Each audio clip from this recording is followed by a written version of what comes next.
Kyllä mä huomaan, että Volvo-kulttuuri on menossa huonommaksi, mutta vanhemmat on kuolemassa. Me kuulutaan vanhempaa sukupolveen. Sä voit olla sun kallissa autos polveen, kun pitää meidän ohi aina yrittää polkea. Et sä tuu niitten miten ja sotke niinku. Edelleen aina kulli sun poskel, mitä edelleen aina kulli sun poskel.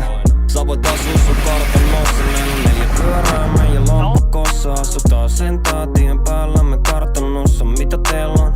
En mä osta.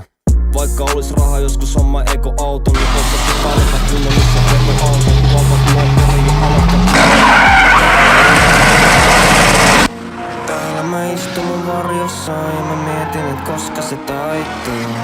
Kun ne kyttää mua varjossa, mietin, et milloin se haihtuu. Ei tää kiesinyt koskaan, ei tää kiesinyt koskaan. Ollut mulle vaan mitenkään niin roskaa, koska haluan toisen samanlaisen nostaa, kun mä jään. Ja ne kysyy, että onks mulla